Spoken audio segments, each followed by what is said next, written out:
Donc, notre premier épisode avec Rosiane Arsenault et Marie-Hélène Giguère, deux professeurs à l'UQAM en didactique du français et qui ont eu la gentillesse d'accepter de faire aussi nos deux premiers ateliers de pré-congrès. Puis je pense que j'aimerais juste d'abord savoir comment vous vous sentez. Là, après, vous faites vos ateliers syntaxe, ponctuation, ça s'est bien passé? Ben, de mon côté, j'avais un peu peur parce qu'il y avait vraiment beaucoup de monde dans ma salle. Hein? Il y avait comme 140 personnes. Je te le confirme. Donc, c'est ça, il y avait un petit stress, mais je pense que ça s'est très bien déroulé. Les gens étaient à l'écoute, les gens ont participé aux activités que je leur ai proposées, les gens ont répondu aux questions. Déjà aussi, c'est bon signe, on a ri. Donc, je pense que ça a eu un certain effet, puis qu'il y a plusieurs personnes qui vont vouloir aller...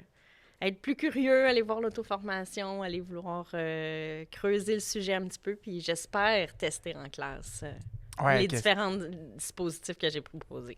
C'est ça, d'ailleurs, on y revient là, à ces dispositifs-là. Puis toi, Rosiane, en ponctuation? Ah, j'ai adoré l'expérience. J'ai senti qu'il y a vraiment un intérêt, en fait. On a eu, tu sais, en didactique du français, beaucoup de travaux autour de l'orthographe. Tu sais, vraiment, on a associé grammaire à orthographe, grammaticale, beaucoup. Puis là, je pense qu'il y a un besoin qui est vraiment manifesté par les gens d'en savoir plus sur comment enseigner la ponctuation et la syntaxe de manière innovante, différente.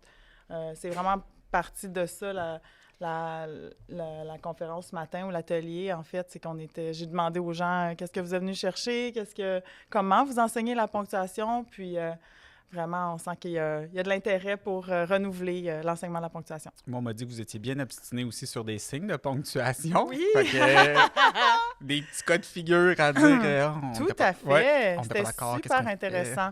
Très intéressant, en fait, parce qu'on voit, puis justement, en contraste avec l'orthographe, qu'en syntaxe, en ponctuation, c'est pas toujours noir ou blanc. Hein? Il y a des discussions à avoir, il y a des signes qui sont consensuels, la virgule pour détacher le complément de phrase avant le sujet, par exemple. Mais il y a d'autres signes qui laissent place un petit peu à du débat, chacun a son approche. Donc, on a discuté quand même assez chaudement ce matin de certains signes. C'est bon. Puis en même temps, même en syntaxe, puis je pense, là, on l'a tout vécu, là, comme élève, on se fait juste souligner. Une petite vague, là, en oui, dessous. Oui, une petite vague en dessous pour dire, je suis pas sûr que c'est une syntaxe, ou même Antidote, là, qui dit une rupture, de dire, je suis pas capable de te faire ton analyse, mais en syntaxe aussi, on a comme l'impression, on s'obstine peut-être pas en disant que c'est mon style, ce qu'on se fait dire en ponctuation, c'est mon style, fait que laisse-moi mettre mes virgules où je veux. Mais il y a peut-être aussi ça aussi en syntaxe, là, cet élément de... Y a-tu des règles claires à travailler? Y a-tu vraiment une structure à enseigner? Je pense qu'on peut un peu aborder ça justement avec tous les travaux de combinaison de phrases, mais qu'est-ce qu'on peut retirer en syntaxe?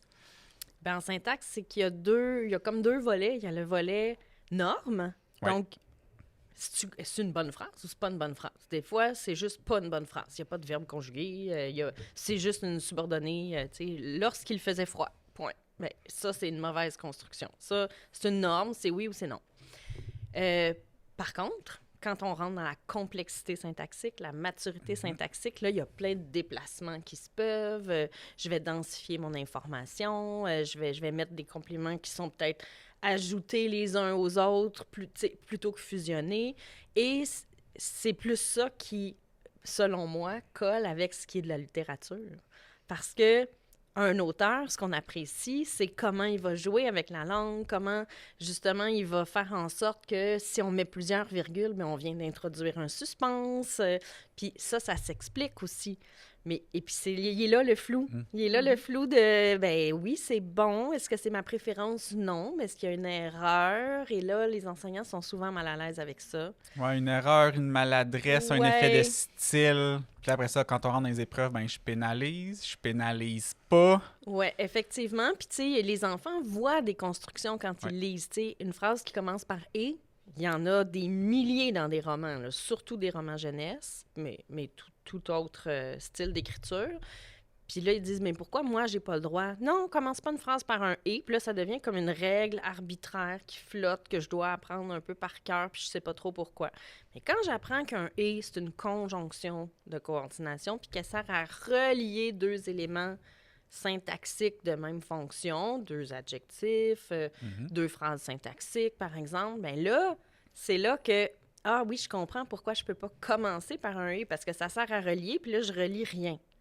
Donc, je vais choisir un autre marqueur, si on veut, un autre mot pour introduire ma phrase qui veut dire la même chose.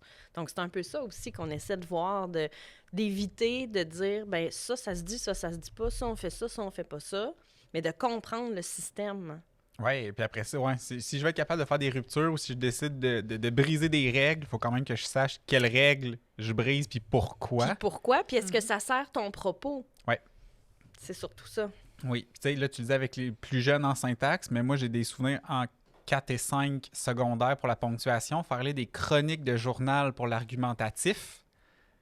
Et là, devoir dire, ouais, non, la virgule, là, elle n'est pas censée être là. Non, celle-là, il n'y en a pas, mais nous, il va falloir qu'on en mette une. Puis là, les élèves, justement, de faire, ben, c'est une règle? C'est pas une règle? Qu'est-ce qu'on fait? Puis j'ai même des recueils. Priscilla, ce matin, parlait de l'art de ponctuer. Oui. Tu sais, mais même ce recueil-là, on a beaucoup de remarques de dire, ben, on doit en mettre une, mais plusieurs auteurs disent non. Plusieurs auteurs le font pas. Puis là, ben, rendu là, qu'est-ce que je fais? Avec mes élèves, j'enseigne ça comment?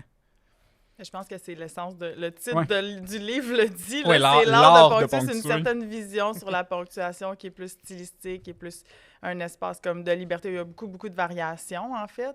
C'est là qu'avec les enseignants, ce matin, on essayait de ramener à, justement, les signes qui sont consensuels puis qui sont appuyés sur la syntaxe. Bon, on va vraiment essayer de les aborder explicitement. Puis justement, on parlait des difficultés des élèves en ponctuation, mais aussi des forces, puis des opportunités.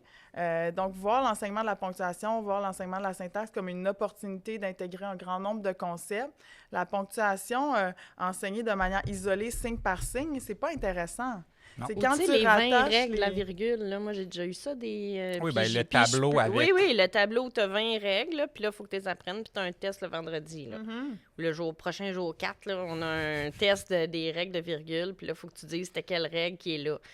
C'est décontextualisé.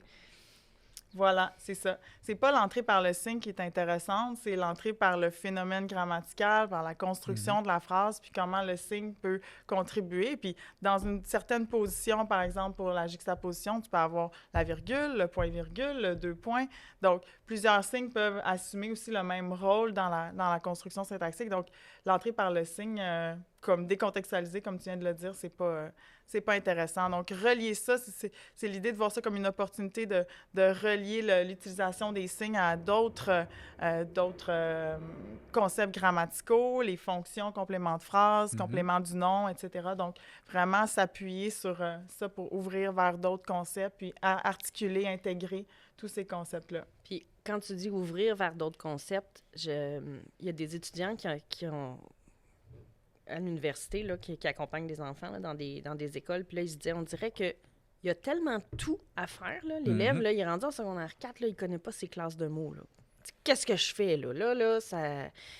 Puis j'ai plein de choses à enseigner, mais c'est comme si c'est la syntaxe, puis avec son parallèle, la ponctuation, c'est comme si c'est une entrée qui te permet ensuite d'aller travailler les fonctions syntaxiques, les groupes syntaxiques, les classes de mots à l'intérieur de tout ça. Donc, c'est une entrée qui est vraiment plus large, mais pour permettre d'aller donner du sens à des apprentissages. Au reste, exactement. Puis ça a un lien, évidemment, il y a plusieurs études qui ont montré que ça avait un effet. Meilleur on est en syntaxe, à l'écrit, on s'améliore à l'écrit, mais on a une meilleure compréhension de lecture aussi. Fait que c'est comme si on s'en rend pas compte, mais on fait une pierre 2-3 coups, là. Ouais. Mais on le réalise peut-être pas toujours du premier coup, parce que si on fait juste regarder, ben mon élève fait encore des fautes. Tu sais, on va ramener à, ben il manque encore 4 S dans ma phrase, qu'est-ce que je fais?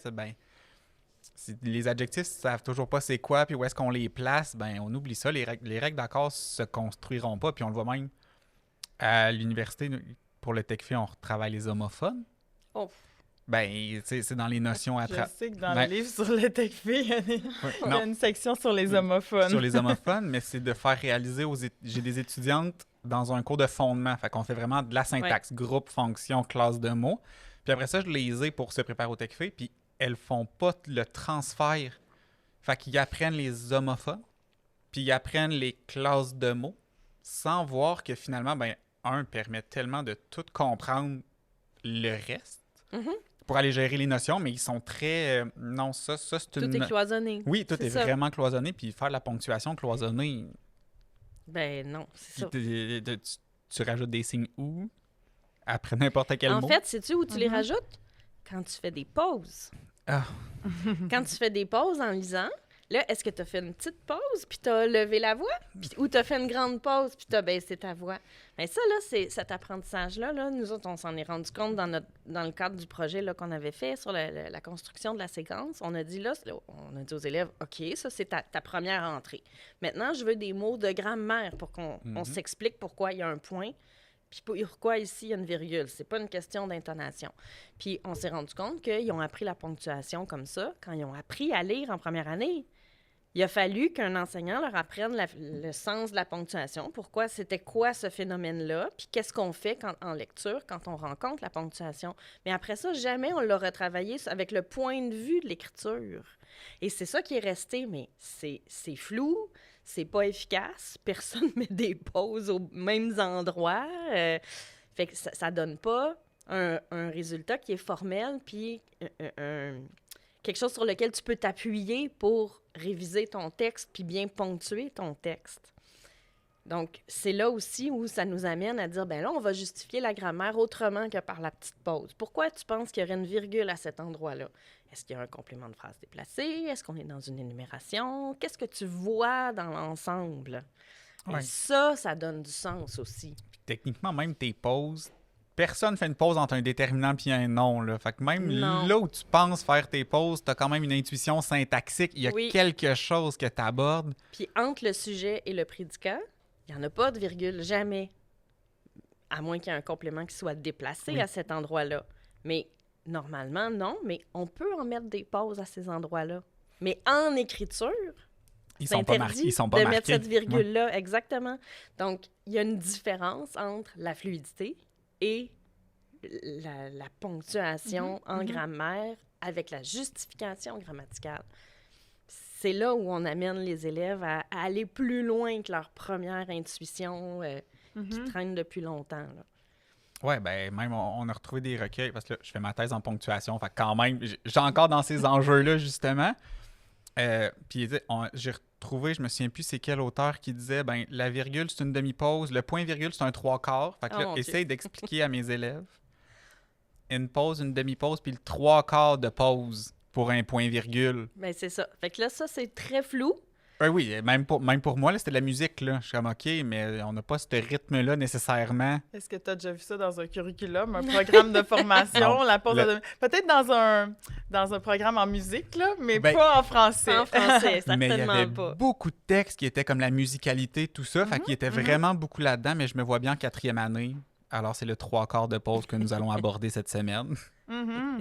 Mais c'est que ça permet pas de mettre en réseau ces concepts-là autour de la ponctuation avec les concepts grammaticaux sur la syntaxe, les structures de phrases. Donc, ça reste comme cloisonné et non mis en réseau, mis en relation. Donc, c'est ça l'idée avec l'approche qu'on propose, qui a été mise de l'avant dans le projet de Marinado, Carole Fischer et Marie-Hélène. Puis dans la deuxième mouture, le prolongement avec l'auto-formation, c'est vraiment de dire, on vient intégrer ça avec des concepts grammaticaux, la syntaxe, quelque chose qui soit ancré, là, qui soit opérationnel. Fait que là, ben, parlons, ça fait une bonne amorce justement pour parler de cette auto-formation-là. On va y aller. Donc, auto-formation en syntaxe.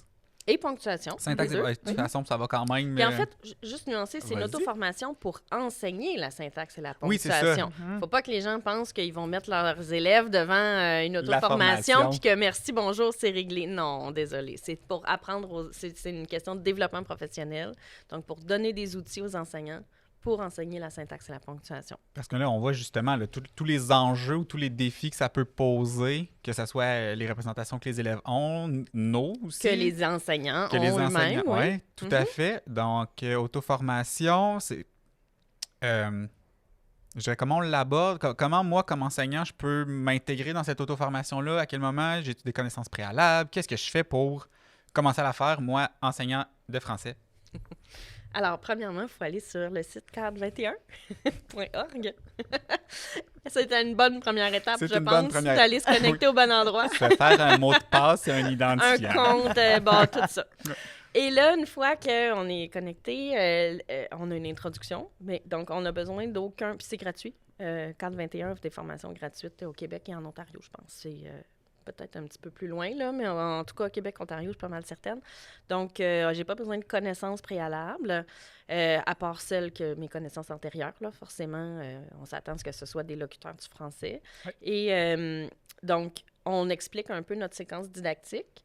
Et cette séquence-là, elle a donné des résultats en écriture. On ne veut pas s'étendre là-dessus, là, mais elle a donné des résultats significatifs par rapport à des groupes contrôle dans des textes narratifs et descriptifs. Et les résultats sont dans les cahiers de la QPF. S'il y en a qui sont curieux, là, on les a mis là d'une façon très simple. Puis il y a des rapports de recherche puis des articles scientifiques, mais je pense que c'est plus accessible d'aller chercher... On a des articles professionnels pour être capable de l'aborder. Voilà, exactement. Fait que ça, c'est juste pour dire qu'on ne présente pas nos résultats de recherche, mais s'il y en a qui sont intéressés, sachez que ça a donné des preuves. Et donc, quand... Oh, j'ai accroché mon micro. Quand on aborde l'auto-formation, on décrit un peu ce que c'est. Il y a des témoignages d'enseignants qui ont expérimenté aussi la séquence. Il y a des vidéos de classe. On a des exercices interactifs aussi. Puis j'en en ai fait ce matin dans l'atelier. Là. Ça a été intéressant parce qu'il y a des fois où j'ai fait exprès de mettre des petits pièges, puis les gens comprenaient. Puis quand on clique, mettons, sur la mauvaise réponse, ça va expliquer c'est quoi la bonne réponse, etc. On a aussi des capsules explicatives, des capsules narrées.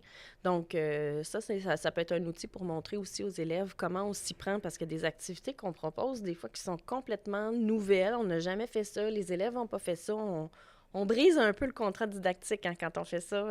Si je dis aux élèves, ben là, on va faire une combinaison de phrases, ils n'ont aucune idée c'est quoi les attentes. Donc, on a fait une capsule qui montre un peu comment on s'y prend quand on fait une combinaison de phrases. Et donc, là, ça donne une idée de « OK, c'est ça que je dois faire ». Et là, on leur demande différentes activités. Et ce qui est le plus important, c'est la discussion grammaticale. Oui. Pour comprendre pourquoi j'aurais mis une virgule à cet endroit-là plutôt qu'un point, plutôt que rien. Tu sais. Pourquoi, qu'est-ce qui a changé dans les phrases simples qui sont données puis la phrase qui a été combinée. Donc, tout cet échange-là, c'est ça qui est vraiment, vraiment le plus pertinent. Et dans l'auto-formation, on donne des outils pour être à l'aise à enseigner ces discussions grammaticales-là. Parce qu'il est un peu là aussi le nerf de la guerre. Il y a, oui, je dois apprendre c'est quoi, mettons, nous, on utilise phrase graphique, phrase syntaxique. Ouais. Je dois apprendre ce que c'est. Je dois être capable de bien le maîtriser. Sûrement que tout le monde est assez à l'aise avec la phrase de base. Donc, tu sais, on change un petit peu cet aspect-là. Utiliser les manipulations syntaxiques aussi, c'est vraiment important. Donc, comment on fait pour s'aider soi-même à enseigner les manipulations syntaxiques puis à les demander aux élèves. Donc, on a des gestes qui accompagnent aussi notre auto-formation. Fait qu'on apprend à la fois les contenus et la façon de l'enseigner. Puis c'était ça un peu notre gros défi, de comment on fait pour enseigner ça, pour laisser le plus possible la place aux élèves, leur laisser le temps de réfléchir, leur laisser accueillir les réponses de façon neutre, demander aux élèves de prouver ce qu'ils sont en train de dire. « Ah, tu me dis que c'est un complément de phrase. Est-ce que tu peux me le prouver? » Moi, je te dis pas si c'est oui ou si c'est non, mais il faut que tu me le prouves. Poser des questions sans pister vers... Ouais. Tu t'approches de la bonne réponse ou non, Puis, oublie ça. Ce genre de questions-là, des fois, là, c'est je passe mon temps à poser des questions. Oui, mais tes questions, c'est comme bon, d'abord, les élèves, on va commencer par trouver le sujet. Le sujet. Tu sais, je viens de le dire, là, c'est évident. Les phrases là. à trous. Les phrases à trous à l'oral, là. C'est ça peut être aussi pertinent à certains moments. C'est là que le développement professionnel, l'expertise des enseignants sont importants. Je pense que c'est ça, les gestes didactiques sont vraiment clés pour faire la différence entre suivre un cahier d'activité, parce que le cahier existe, en fait. Il est déjà même disponible dans sa version 1 sur le groupe Facebook Dictée zéro faute, phrase dictée du jour, combinaison de phrases et plus. Oui, exact. Oui, c'est ça. Il continue à rajouter des éléments au titre toi. Oui, parce qu'on suit, en fait, toutes ces activités-là sur le groupe ont en commun de suivre un certain nombre de gestes, de mettre de l'avant des gestes. Donc, il ne s'agit pas de juste faire l'activité comme si c'était dans un cahier d'exercice, mais de mettre en place un certain nombre de gestes qui amènent l'élève à réfléchir pour ensuite le rendre autonome en situation d'écriture. Parce que si on est toujours en train, avec notre non-verbal ou notre manière de questionner ou notre rapidité à prendre la première réponse venue, puis finalement jouer au tennis avec nos élèves forts, puis qu'on ne laisse pas du temps à la réflexion, on ne montre pas une certaine neutralité pour accueillir des réponses, et on ne pousse pas plus loin des hypothèses qu'on sait erronées, mais qu'on doit prouver à l'aide de manipulations syntaxiques, bien, on vient casser, en fait, les possibilités de réflexion de l'élève. Donc, ces gestes-là, on a fait un petit branding, entre guillemets, de nos 15 gestes pour vraiment les mettre de l'avant, puis favoriser la réflexion de l'élève, un apprentissage qui soit solide. Le métalangage, les manipulations syntaxiques sont aussi au cœur de ça. Puis, c'est super. On avait beaucoup d'enregistrements vidéo, de vidéos de classe dans le deuxième projet. Puis, ça a permis de vraiment sélectionner des capsules ou des extraits qui montrent des enseignants en train de mettre en place ces gestes-là au sein des activités. Donc, c'est vraiment, vraiment chouette. J'en ai montré quelques-uns ce matin, des extraits comme ça. Puis, ça donne du corps, ça donne l'esprit, l'essence de l'activité. Exactement. Puis, je dirais que il y a des enseignants qui peuvent être super à l'aise en grammaire, bien comprendre tout ça, mais les gestes, un peu moins. C'est très insécurisant parce qu'on n'a comme pas de filet. Parce qu'en plus, si il y a plusieurs bonnes réponses, tu sais, c'est pas blanc ou noir comme en orthographe grammaticale quand on fait, mettons, la dictée zéro faute, là, ça s'écrit comme ça ou ça s'écrit pas comme ça. Tout le monde doit arriver avec le S à la fin pour ce mot-là. Exactement. Il n'y a pas de question à se poser, c'est blanc ou noir. En syntaxe, là, est-ce que j'aurais mis une virgule? Est-ce que j'aurais mis un 2 points? Ça se discute, tu sais. Il y en a qui se sentent un peu insécurisés par ce type d'approche-là, puis on comprend, tu sais. Donc, l'auto-formation, elle existe en partie parce qu'on se disait, les conseillers et les conseillères pédagogiques qui interviennent dans les centres de services scolaires sont tellement occupés présentement par beaucoup le personnel qui est non-détenteur de brevet. Très peu de temps pour faire du suivi, etc. Les journées pédagogiques sont remplies mur à mur. Puis on sait que dans le développement professionnel, c'est pas vrai qu'un après-midi en journée pédagogique, ça va faire que tu vas tout transformer dans ta classe. Là. C'est pas comme ça que ça fonctionne. C'est à long terme que ça se construit. Donc, on se disait, si, par exemple, les enseignants pouvaient avoir le contenu, entre guillemets, en auto-formation, le temps que le CP peut leur accorder, le même temps, là, bien, ça peut être dans leur classe, pour les aider à mettre ça en place. Donc, c'est un petit peu... on s'est basé un peu sur le principe de la classe inversée, là, si on veut. Donc, les enseignants qui veulent en apprendre plus vont suivre ce qu'ils veulent dans les différents niveaux de cadre 21. Puis ensuite, au moment où c'est vraiment le plus crucial, là, bien, d'être accompagné par un père, un collègue, par exemple, qui vient dans notre classe, être accompagné par le CP, avoir des rétroactions, puis discuter de comment on a fait. Ouais, ici, la question, t'es allé un peu vite, ou ici, je pense que j'aurais dû prendre plus le temps, ou, tu sais, au lieu de dire non à l'élève, j'aurais pu creuser plus, puis poser plus de questions. Donc, toute cette réflexion-là qui est faite dans une forme d'accompagnement, elle a vraiment sa place. Puis c'est l'auto-formation un peu qui permet de dégager un peu de temps pour l'accompagnement sous différentes formes. Oui, quand c'est rendu concret, on n'a pas besoin de la théorie, on peut la vivre, mais c'est rendu à la mettre en place. Je peux savoir là, qu'il y a une question, doit avoir ça, que je dois faire référence aux manipulations, mais c'est une fois qu'on la pose. Puis je pense aussi quand on voit le temps qu'on a. Oui, c'est ça. Parce que des fois, le temps de dire, OK, ben là, c'est pas la bonne réponse, mais j'ai 6 questions à y poser peut-être pour que la personne trouve que c'est pas la bonne réponse, puis ben mon temps... Puis les autres élèves, est-ce qu'ils vont se désorganiser pendant ce temps-là? Tu sais, on ne dit pas que c'est parfait là, dans la gestion de classe. Là. C'est sûr que quand on fait ce type d'activité-là, les élèves parlent. Il y a du bruit. Il faut accepter ça en partant, là, qu'il y a un petit chaos qui se fait. Est-ce qu'on en perd quelques-uns qui ne suivent pas? Oui, sûrement que ça arrive, tout autant que si je faisais du cahier. Là. Ça aussi, on en perd des élèves quand on fait ça. Donc, je pense que un pour l'autre. Moi, j'aime miser sur la participation. Je peux aller chercher des élèves qui ont l'air de pas trop suivre. Puis il y a plein d'autres stratégies. Hein. Il y a une des enseignantes qui est sur nos vidéos. Quand les élèves analysent, au lieu de le faire en grand groupe, elle dit, par exemple, qu'est-ce qu'on fait de notre première étape? Là, elle attend que les élèves répondent. Parce que si on dit, notre première étape, c'est d'identifier le verbe conjugué. Non, elle attend. Qu'est-ce qu'on fait? On identifie le verbe conjugué. OK, comment on fait ça? Là, les élèves doivent nommer les manipulations. OK, je vous laisse 3 minutes. Vous prenez la phrase qui est devant vous. Vous identifiez les verbes conjugués. Puis là, c'est silence. Tous les élèves travaillent. Puis ensuite, on reporte au tableau. Il y a beaucoup moins de fausses hypothèses parce qu'ils ont eu le temps de répondre avec eux-mêmes dans leur tête. C'est concentrer sur la tâche. Exactement. Fait que ça, c'est une des façons de mener ce type d'activité-là. Puis il y en a sûrement plein d'autres qu'on n'a pas vues, mais qui finissent par être très efficaces pour impliquer tous les élèves. Puis ça, je trouvais que c'était un bon coup là, de sa part là, d'avoir pensé à ça. Là. Puis elle avait refait la même chose. OK, la deuxième étape, c'est les sujets. Parfait. Vous identifiez vos sujets, on s'en reparle dans 3 minutes. C'est le geste numéro 1, c'est donner du temps de réflexion, voilà. Le temps de réflexion aux élèves. Puis c'est là aussi que ces activités-là, premièrement, on se les approprie nous-mêmes. Lorsqu'on est un enseignant, puis on commence, imaginons, on vient de terminer l'auto-formation, on commence à les mettre en œuvre. C'est sûr qu'il faut garder en tête qu'on est un apprenant, on expérimente, on change souvent de paradigme d'une approche plus transmissive à une approche plus inductive, plus interactive.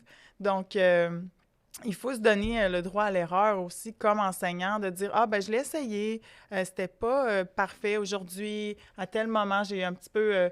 j'ai erré dans mon... Ouais. Soit j'ai pas mis en place tous mes gestes, à un moment donné, je suis devenue un petit peu plus directive et non dans le questionnement, etc. » Mais ça fait partie du développement professionnel de faire un petit peu une auto-évaluation de comment ça s'est passé, de se relancer le lendemain ou la semaine suivante, de ne pas arrêter, en fait.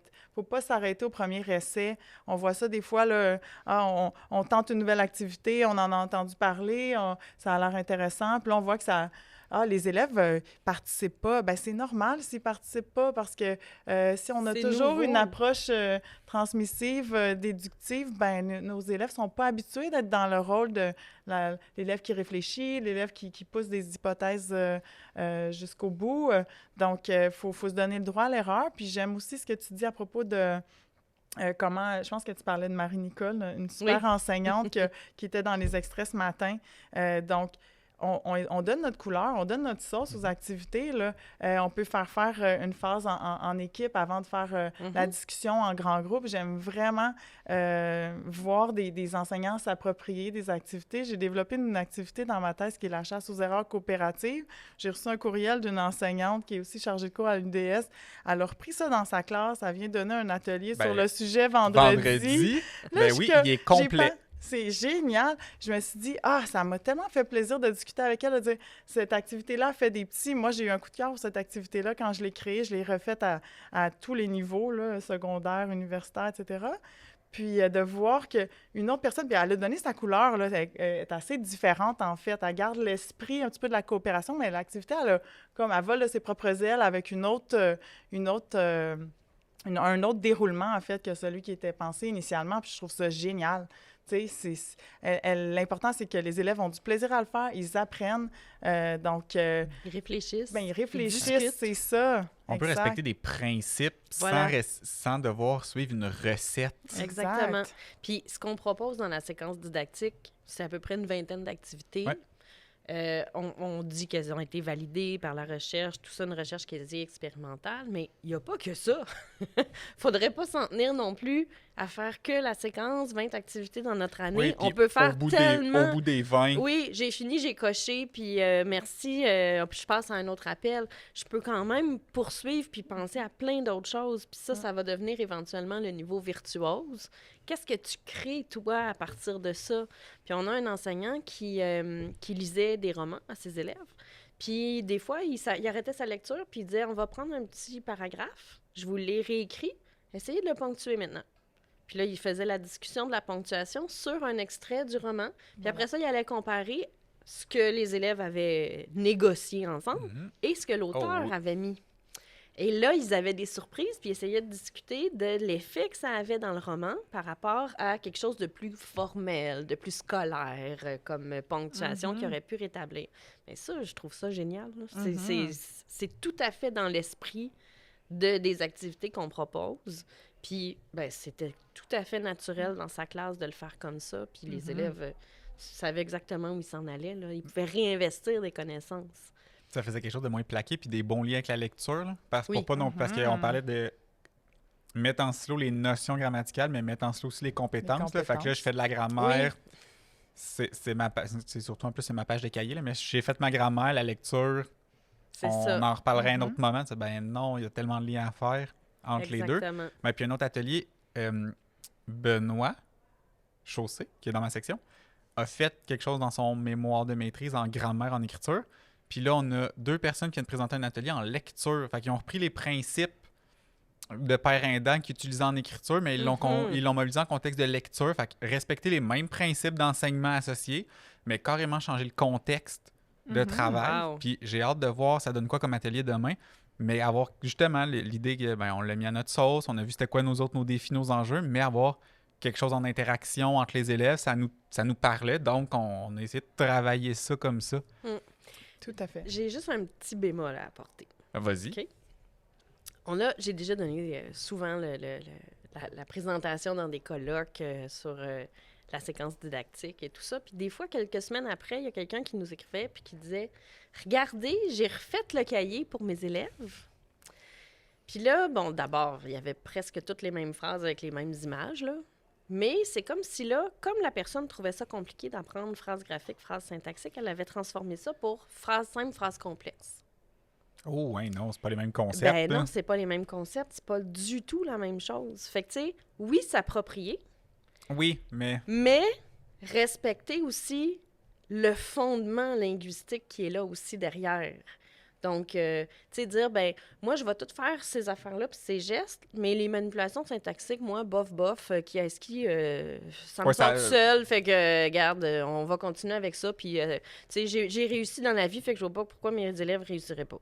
Bon, on entend bien ça souvent. Cette nuance-là, ouais, c'est ça. Oui. Partir des gestes, là, les gestes, ça, ils sont applicables et je veux dire, on peut les combiner, on peut on peut vraiment créer, faire des créations didactiques sur le plan du pilotage de l'activité. Mais après, les fondements linguistiques sont vraiment importants à respecter. Donc, les concepts, ça, on les a découverts avec le projet de Marie Nadeau. Oui. On les a mis en place. On était parti sur un filon phrase de base. On s'est dit, ça ne fonctionne pas pour travailler la syntaxe écrite parce que l'unité phrase syntaxique va être beaucoup plus malléable, ouverte, parce qu'on va inclure des phrases négatives, des phrases passives, etc. Des phrases coordonnées, subordonnées. Sans devoir toujours revenir à c'est quoi notre phrase de base. Parce que ça peut devenir une manipulation complexe, là. Même, tu sais, le pas de CP en début de phrase, le complément de phrase, il faut qu'il soit replacé. Ça fait quand même beaucoup de travail. Les contraintes, c'est ça qui sont associées à la phrase de base en faisant un concept qui n'était pas pertinent pour le travail qu'on voulait faire en syntaxe. Donc, coordonner, juxtaposer, subordonner des phrases syntaxiques. Donc, ils peuvent être de différents types et formes avec les constituants dans des ordres variés. Donc, ça, on l'a réfléchi, hein? On l'a creusé, on l'a beaucoup pensé. Donc, ça, on l'a expérimenté dans plusieurs classes. C'est immuable. Il faut qu'on Ça bouge pas. Ça bouge pas, OK? La ligne, on la trace ici. Bien, c'est que ça a été éprouvé, disons. Ouais. Donc, on a vraiment... je pense qu'on peut pas jouer avec ça. Mais ça n'empêche pas que, tu sais, quelqu'un pourrait dire c'est une phrase simple parce qu'il y a un seul verbe conjugué, puis ici, c'est une phrase complexe parce qu'il y a plusieurs verbes conjugués. OK, donc ça veut dire est-ce que chaque verbe a son sujet? Est-ce qu'il y a donc sujet-prédicat? Mais on va appeler ça une phrase syntaxique. Donc, on peut tirer un peu. Puis ce matin, quand les gens répondaient à mes questions, je disais pourquoi il y a 2 phrases syntaxiques? Bien, parce qu'il y a 2 verbes conjugués. OK? Ça veut dire quoi? On n'a pas dit que c'était une phrase syntaxique, c'était un verbe conjugué. On a dit qu'une phrase syntaxique, c'était un sujet et un prédicat. Est-ce que chaque phrase a un sujet et un prédicat? Fait qu'on s'est rendu compte qu'il y a plein de petites nuances qui font que on arrive à une compréhension claire du phénomène de la phrase, que les élèves comprennent, mais que, oui, ton œil, il va regarder le nombre de verbes conjugués. Mais c'est pas ça qui fait une phrase syntaxique. Ouais, mais je pense... Bon, là, tu vois, c'est moi qui va nuancer, Oui, mais vas-y. je pense que c'est la transposition didactique que vous en avez faite, parce qu'il y en a qui vont dire que un verbe à l'infinitif va amener aussi une phrase. Ça va être des phrases syntaxiques. Oui, Je suis tout à fait d'accord que moi aussi, je le vois plus un sujet au pays des prédicats coordonnés ou le oui, contraire. voilà, Puis, c'est ça. mais je pense à ma co-directrice, Oui, Marie-Claude, je pense à toi, qui pourrait dire qu'on a quand même deux phrases syntaxiques avec des sujets qui disparaissent. Fait que je pense que c'est aussi de Oui, respecter un peu la transposition. Oui. Fait que, tu sais, comment en cohérence, nous, dans le projet, on décide d'aborder le contenu puis de respecter ça parce que sinon les activités fonctionnent pas. Ça veut pas dire, par contre, qu'il n'y a pas d'autres interprétations absolument. Puis linguistiquement valides. Ah oui, Ouais. je pense que le concept de transposition didactique est Ouais, ben, incontournable pour en Oui. discuter parce que comment tu situes ces analyses-là autour de soit GV1 versus oui, P sub ouais. infinitive, Mhm. c'est sûr que nous, on le sait, on est capable de faire des analyses avec l'entrée par P sub infinitive, P sub participial, mais lorsqu'on travaille avec des élèves du secondaire, c'est pas opérationnel. Puis j'aime aussi, ce que je dis à mes étudiants, c'est au secondaire, le concept phrase doit être attaché à la composition sujet-prédicat, cette séquence-là. Puis que, comme ça, permet une mise en réseau, j'en parlais tantôt. Une fois que tu as compris phrase syntaxique, après ça, ben là, tu as la phrase subordonnée, va aussi contenir sujet-prédicat. Puis ils vont être visibles et identifiables. Donc, c'est là qu'on laisse de côté la P sub infinitive ou la P sub participiale. Je suis tout à fait d'accord avec ça, mais c'était vraiment juste de ramener. Je pense que c'était juste de replacer c'est la transposition. Tu sais, c'est la transposition que vous avez vraiment réfléchi, travaillé, développé, mettre en Exactement. cohérence les activités. Fait que c'est ça aussi à respecter, de dire non, on a quand même une réflexion autour de ça pour que des élèves soient capables de répondre aussi aux questions. Puis on a fait des choix. Oui, c'est ça, il y a des choix à faire. Linguistiques. Exactement. Puis notre choix, phrase graphique, phrase syntaxique, s'est révélé efficace même au primaire. Puis c'est là qu'on s'est dit, ah là, on tient quelque chose. Parce que si, tu sais, juste le dernier 3 minutes qu'on vient d'avoir, là, je sais pas combien d'auditeurs on a perdu, puis qui disent, oh my God, qu'on a d'autres chats à fouetter dans les écoles. On comprend. Oui, ce n'était pas de vous dire de parler de ça en ce moment. Non. Mais c'est intéressant ce que tu dis parce qu'en fait, c'est qu'on s'est rendu compte que c'était peu travaillé, justement, la syntaxe ponctuation. Comment rendre ça accessible, tu sais, au 3e cycle du primaire, 1er cycle du secondaire, avoir un assemblage assez économique de termes. C'est ça qui est intéressant, je trouve, avec le projet, puis notre petit tableau sur le métalangage. Tu sais, on s'en sort avec, finalement, assez peu de termes. On a phrase syntaxique, phrase graphique, juxtaposition, coordination, subordination. Puis après ça, on a les constituants de phrase, sujet, prédicat, complément de phrase. Avec ces 8 concepts-là, on est capable de faire beaucoup de choses. Donc, tu sais, c'est ça aussi qui est intéressant. Puis on le sait, hein, on a des vidéos de 5e année primaire du projet de Marie où les élèves vont tellement loin. On est en 5e année, ils font des analyses, ils parlent de subordination des élèves de 5e année primaire. On a des CP qui nous ont déjà dit en atelier, il y a 2-3 ans, à la QPF, vous pouvez pas montrer ça, ça va au-delà de la PDA. Mais on disait, avec ces 8 termes-là, un certain nombre d'activités, des gestes gagnants, on est capable d'aller vraiment loin. Puis après ça, aussi travailler en verticalité. Tu sais, si on dit, si déjà au 3e cycle, on arrive à poser des termes, des gestes qu'on n'aura pas à reprendre, c'est sûr qu'après ça, c'est bien plus... Tu sais, c'est gagnant pour après ça tout le restant. Là. On va construire des phrases plus complexes, mais à partir de quelque chose d'établi, de bien établi, avec finalement peu de termes. Puis on avait choisi 3e cycle du primaire, 1er cycle du secondaire parce que c'est la transition.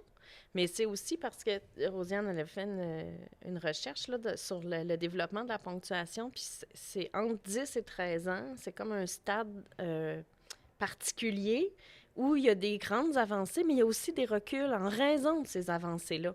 Fait que c'est comme si les élèves sont capables, par exemple, de déplacer un complément de phrase. Là, ça devient un peu nouveau. Puis là, ils ont conscience qu'ils peuvent faire ça, mais là, ils vont oublier de délimiter la phrase graphique, tu sais, majuscule point. Fait que, tu sais, il y a autant... un peu une espèce de va-et-vient, puis c'est un peu fragile. Fait que c'est pour ça qu'on avait décidé de s'intéresser à ce noyau-là, au centre de la scolarité obligatoire, là, si on veut. Là. Donc, et après ça, il y a plein de gens qui ont dit, on aimerait ça pour les plus petits, puis on aimerait ça pour les plus grands. Mais tout ça, ça s'adapte.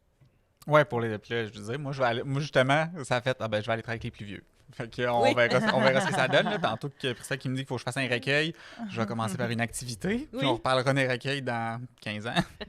Parce que c'est vrai qu'il y a des choses qui arrivent un peu plus tard. Tu sais, nous, on s'est pas aventuré sur la relative, puis le pronom relatif dans nos activités, c'est-à-dire avec l'activité initiale qui est sur la phrase syntaxique, la phrase graphique avec les cartons à manipuler.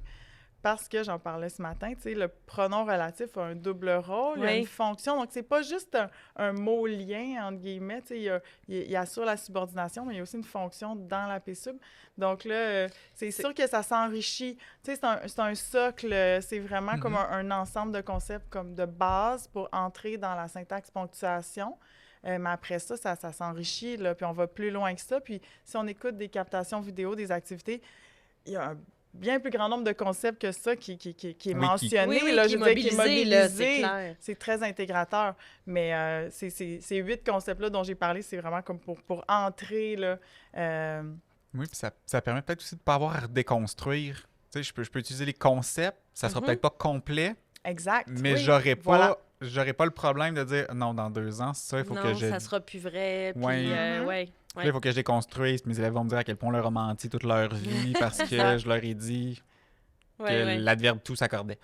Fait que là, soudainement, comme c'est la fin du monde, alors que non, il y a quelques termes, on comprend que c'est pas assez précis pour tout, mais je me contredis pas avec le niveau supérieur ou qu'est-ce qui va se passer après. Parce que c'est vrai que rentrer dans la relative, rendu là, la complément de phrase et la complétive sont plus faciles. Là. C'est une conjonction. Après ça, on repart une phrase. Exactement. Puis elle sert pas à grand-chose d'autre. Exactement. Mais pour l'avoir vu en première secondaire, une enseignante qui, Marie-Nicole, dont on a parlé tantôt, là, elle avait dit « j'ai introduit la subordonnée relative », tout ça. Fait que moi, j'allais dans sa classe, j'allais l'accompagner. Fait que j'ai observé une partie de l'activité de syntaxe-ponctuation qu'elle faisait. Puis après ça, elle faisait son enseignement.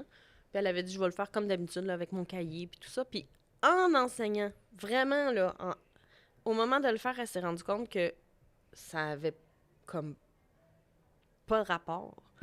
Puis que sa façon d'enseigner, ça marchait donc ben pas. Puis elle dit, j'aurais donc dû... Oui, tu m'avais invitée. Oui, t'étais là, toi aussi. Écoute, la face qu'elle avait fait, là, sur le coup, là, le visage a changé. Puis là, elle s'est dit, mais j'aurais donc dû prendre une phrase avec une relative. On aurait fait la même activité. Puis là, on se serait questionné sur qu'est-ce que c'est, ça, le qui, ici? Qu'est-ce qu'il y a de différent? Il sert à quoi?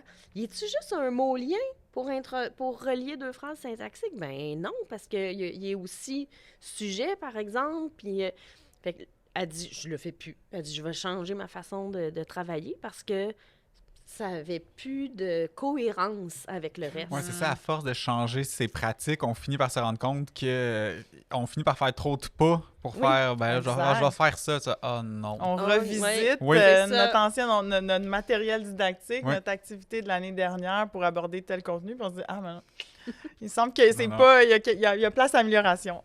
Oui, puis là, les 4 dernières activités font en sorte que je peux plus non plus retourner. T'sais, on a créé justement des nouveaux gestes avec les élèves, des nouvelles pratiques, on les a réhabitués. Voilà. Ça nécessite. On dit en anglais, there's no way back. Oui, il n'y a pas de retour en arrière. Merci de traduire. je vais faire mon mandat. Alors, oui, t'as pas dit que quand la caméra était pas allumée, t'avais utilisé un anglicisme. En tout cas, je taquine. Moi, il n'y a pas de preuve. Merci à vous deux pour ce premier épisode. Je pense qu'on pourrait arrêter là. Sincèrement, j'espère qu'on vous a convaincus d'aller faire la formation. Personne qui nous écoutait. Oui. Puis nous, on retourne au congrès. Bien, merci de l'invitation. Vraiment, ça a été une belle discussion de mon sujet préféré de toute la vie. Hein? Fait que... il y a juste des profs de français pour dire on va parler de syntaxe vraiment longtemps et on va avoir du plaisir. On s'envoie des blagues de ponctuation fréquemment. C'est ça notre sujet. Priscilla m'a demandé, elle m'a donné des farces plates de ponctuation à mettre dans ma thèse. Fait que là, on m'en envoie plein une après l'autre là, pour que ça soit ça, je mets comme c'est... Dans la thèse, je sais pas. Mais... Ouais, en exergue. Oui, c'est ça. Voilà, en annexe. Toutes les blagues que nous avons faites en annexe pendant ce temps. Eh bien, merci à vous. Merci beaucoup.